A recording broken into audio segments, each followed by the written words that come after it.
নমস্কাৰ বন্ধু-বান্ধৱীসকল ADRE 2.2 computer skill টেষ্টৰ বাবে এমএছ এক্সেলৰ এটা বেসিক লেভেলৰ সেট আপোনালোকৰ বাবে এই ভিডিঅ'টোত লৈ আহিছো ভিডিঅ'টোত যিমানখিনি সম্ভৱ হয় আপোনালোকক কি ধৰণৰ সেট লাষ্ট ইয়াৰ আহিছিলে তাৰে ওপৰত ভিত্তি কৰি প্ৰস্তুত কৰা এই সেটটোত দেখুৱাই দিম আহক ভিডিঅ'টো আৰম্ভ কৰোঁ আৰু আপোনালোকে যদি বিচাৰে 30টা প্ৰেক্টিস সেট কিনি ল'ব পাৰে আমাৰ ওয়েবসাইটৰ পৰা বৰ্তমান 199 रुपीसত দি থকা হৈছে আৰু যদি অধিক ফাইল লাগে সলিউশন ফাইল বা এক্সেল ফৰ্মুলা তেনেহলে আমাক হোৱাটসঅ্যাপ কৰিব পাৰে তো ইয়াতে এই সেটটো আপোনালোকৰ বাবে লৈ আহিছো ইয়াতে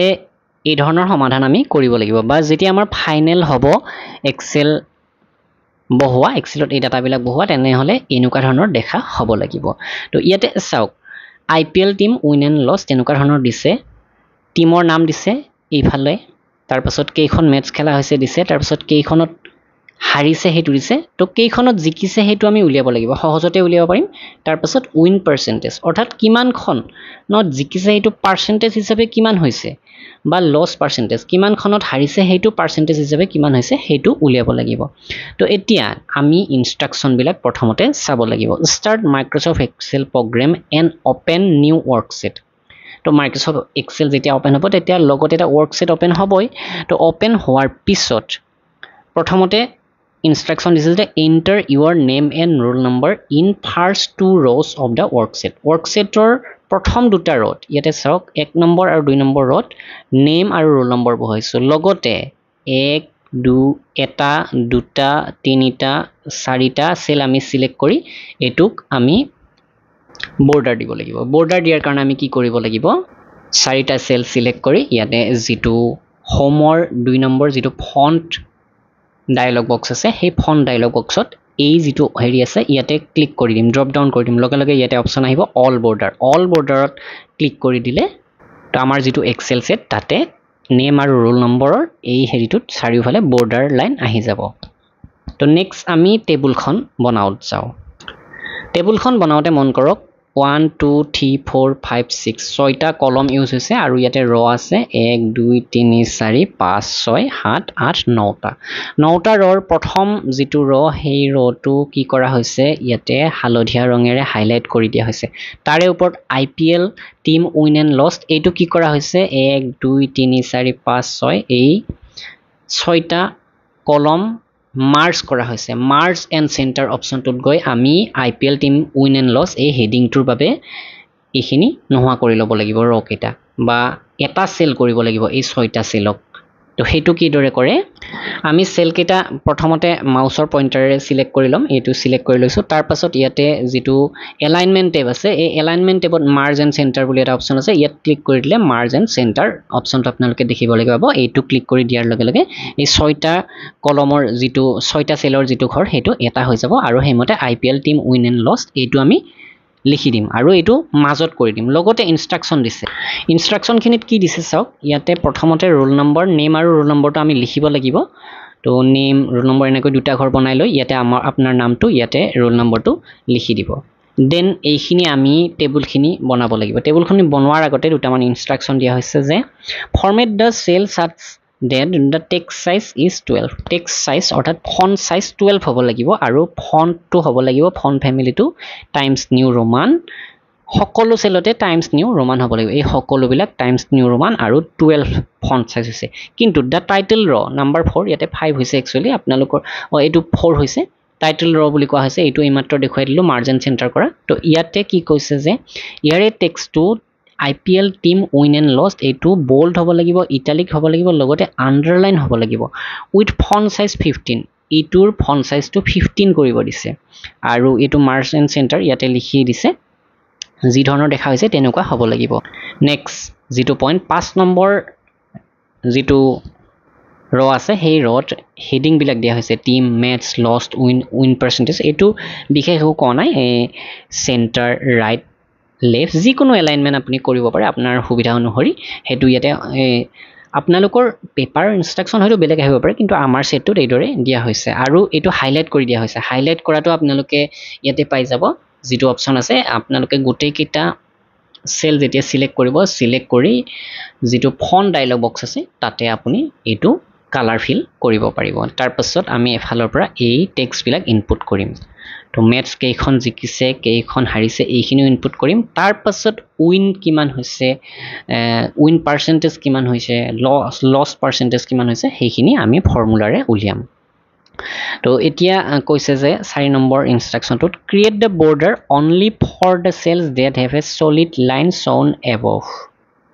তো মানে ইয়াতে যিখন টেবুল এইখন এখন টেবুল হৈছে তো যত যত আমি ডাটা এন্ট্ৰি কৰিব লাগে তাতে বৰ্ডাৰ লাইন দিব দিছে তো একেলগে গোটেই কেইটা সেল আপোনালোকে পইণ্টাৰেৰে সিলেক্ট কৰিব যিমান কেইটা সেললৈকে প্ৰয়োজন হ'ব আপোনাক ডাটা ইনপুট কৰাৰ আৰু হেইমতে গৈ যেটো আমাৰ ফন্ট ডায়লগ বক্সত আছিল অল বৰ্ডাৰ কৰি দিব লগে লগে ইয়াতে বৰ্ডাৰ লাইন আহি যাব বৰ্ডাৰ লাইনৰ যদি থিকনেস দিব দিয়ে তেনেহলে আপোনালোকে হেতু ফন্ট ডায়লগ বক্সতে পাব তো লাইন ষ্টাইল বা লাইন কালাৰ এনেকুৱা বিভিন্ন অপচন পাব সেইবিলাক আপুনি থিকনেসটো দি দিব পাৰিব থিকনেস অৰ্থাৎ অকনমান মোটা কৰিব যদি বিচাৰে তো এতিয়া use appropriate formula to calculate the following and populate the shaded cell shown above তো এইখিনি আমি এতিয়া ইনপুট কৰিব লাগিব আমি উইনটো সহজতে উলিয়াব পাৰিম উইনটো উলিয়াবৰ কাৰণে আমি কি কৰিছো চাওক ইয়াতে ডাইৰেক্টলি ইনষ্ট্ৰাকচন দিছে find win absolute increase decrease from values of column B to column C for each parameter with proper sign win percentage উলিয়াব দিছে আপ টু 2 ডেসিমেল প্লেছলৈকে হ'ব লাগিব পাৰ্চেন্টেজটো তাতকৈ বেছি হ'ব না লাগিব অৰ্থাৎ ধৰি লওক 60% 62% জিকিছে 62 পইণ্ট সামথিং জিকিছে 55 জিকিছে 55.7 এনেকৈ তিনিটা ডেসিমেল হ'ব না লাগিব দুটা ডেসিমেলত হ'ব লাগিব হেতু কৈছে তো লছ পাৰ্চেন্টেজত তিনিটা ডেসিমেললৈকে দিছে তো হেতু আপোনালোকে পাৰিব আৰু লাষ্ট পইণ্টত কি দিছে insert a header for the page with file path on left hand corner footer with time and date on the right hand corner তো এইখিনি মই আপোনালোকক দেখুৱাই আছো তো এতিয়া আমি টেবুলখনলৈকে আহিছো এতিয়া উইন কেনেকৈ হৈছে চাওক মই ইয়াতে ক্লিক কৰি দিয়াৰ লগে লগে ফৰ্মুলাটো মই আপোনালোকক দেখুৱাই আছো তো সিম্পল ফৰ্মুলাটো আপোনালোকে বহাই দিয়ক প্ৰথমতে ইকুৱেল টু সাইনটো বহাব লাগিব যেতিয়া আপুনি সেলটোত দুবাৰ ক্লিক কৰিব তেতিয়া আপোনাৰ এই কাৰ্সৰটো ব্লিংক কৰিব এই ডিজিটাল আজ দেখিছে এডালে ব্লিংক কৰি থাকিব এইটো সকলোৱে জানে আৰু তাৰ পাছত B6 অৰ্থাৎ এই ঘৰটো মই সিলেক্ট কৰিছো তাৰ পাছত মাইনাস সিম্বল এটা বহাই দিছো তাৰ পাছত এইটো C6 C ইফালৰ পৰা C আৰু ইফালৰ পৰা 6 হৈছে তো এইটো সিলেক্ট কৰিছো তাৰ পাছত এন্টাৰ মাৰি দিম এন্টাৰ মাৰি দিয়াৰ লগে লগে ইয়াতে যেটো উইন কিমানখন উইন হৈছে হেতু ওলাব অৰ্থাৎ 130 ৰ পৰা 170 বিয়োগ হ'ব কিন্তু আমি এনেকৈ বিয়োগ কৰি থাকিলে গোটেই কেইটাত কৰিব লাগিব তো যদি আমি ফৰ্মুলাটো এইদৰে বহুৱাও তেনে হলে বাকি কেইটা আমি সহজতে উলিয়াব পাৰিম এই ঘৰটো যেতিয়া উত্তৰটো ওলাইছে 60 তেতিয়া এইখিনিত পইণ্টাৰটো যেতিয়া আমি নিম পইণ্টাৰটো নিলে প্লাস চিন এটা আহি যাব প্লাস চিনটো ধৰি আমি যেতিয়া তললৈকে যেতিয়া আমি পইণ্টাৰটো টানি লৈ যাম এই গোটেই কেইটা ঘৰৰ এনসাৰটো ওলাব অৰ্থাৎ এই ইটোৰ যোগ বিয়োগ এইখিনি যোগ বিয়োগ এই এক্সেল সেটটো নিজে নিজে উলিয়াই দিব আৰু হেইমতে আমি উইন কিমান হৈছে কেইখন খেলত জিকিছে হেতু পাই যাম নেক্সট আমি উইন পাৰ্চেন্টেজ উলিয়াব লাগিব উইন পাৰ্চেন্টেজ উলিয়াবৰ কাৰণে প্ৰথমতে এই ঘৰটোত আহিলো ইকুৱেল টু সাইন বহুৱালো ইকুৱেল টু সাইন বহুৱাই প্ৰথমতে আপুনি D6 ঘৰটো সিলেক্ট কৰিব লাগিব D6 অৰ্থাৎ কিমানখন খেলত জিকিছে D6 ঘৰটো হৈছে এইটো ইয়াতে স্ক্ৰিনশ্বটটো মাৰাত মোৰ ভাল হোৱা নাই একচুয়ালি হৈছে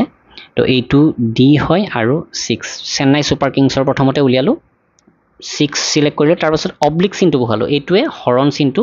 বুজাব তাৰ পাছত B6 চেন্নাই সুপাৰ কিংছে মুঠ কেইখন মেটচ খেলিছে হেতু তলত বহিল তাৰ পাছত এটা ষ্টাৰ চিনটো আপোনালোকে কিবোৰ্ডতে পাব 8 নম্বৰ কিটো শিফট 8 টিপিলে ষ্টাৰটো আহিব তাৰ পাছত 100 বহুৱাইলো তাৰ পাছত এন্টাৰ মাৰি দিয়াৰ লগে লগে কিমান পাৰ্চেন্ট জিকিছে হেতু এনসাৰ ওলাই যাব আৰু লগে লগে আমি বাকি কেইটা ঘৰ উলিয়াব পাৰিম ইয়াতে কৰ্নাৰত যেতিয়া আমি ক্লিক কৰি ধৰি তলৰ ফালে আনিম বাকি কেইটাৰো এনসাৰটো ওলাই যাব কিমান পাৰ্চেন্ট জিকিছে ঠিক তেনেকৈ লৰ্ডছ পাৰ্চেন্টেজ উলিওৱাৰ বাবেও আমি ইয়াতে কি কৰিম C6 ঘৰটো দিয়া সিলেক্ট কৰা হৈছে ইকুৱেল টু সাইন বহুৱাই C6 অৰ্থাৎ চেন্নাই সুপাৰ কিংছে প্ৰথমতে কেইখন খেলত হাৰিছে হেতু তাৰ পাছত অবলিক চিনটো আহিল তাৰ পাছত এইটো মুঠ কেইখন খেল খেলিছে হেতু তাৰ পাছত এটা ষ্টাৰ চিন বা হেতু ইনটু বুলিও ক'ব পাৰো ইনটু 100 এন্টাৰ মাৰি দিম লগে লগে চেন্নাই সুপাৰ কিংছে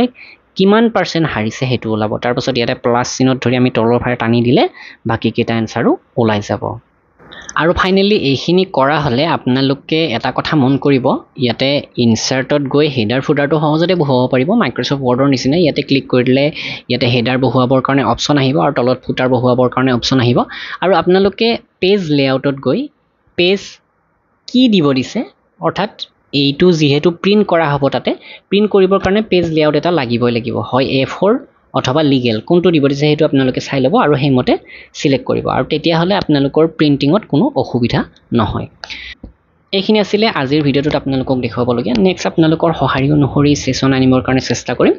আৰু যদি প্ৰেক্টিস সেট কিনিব বিচাৰে আমাৰ ওয়েবসাইট ভিজিট কৰক অথবা আমাক হোৱাটসঅ্যাপ কৰক বাকি যি হেল্প লাগে আমি কৰিবৰ কাৰণে চেষ্টা কৰিম ধন্যবাদ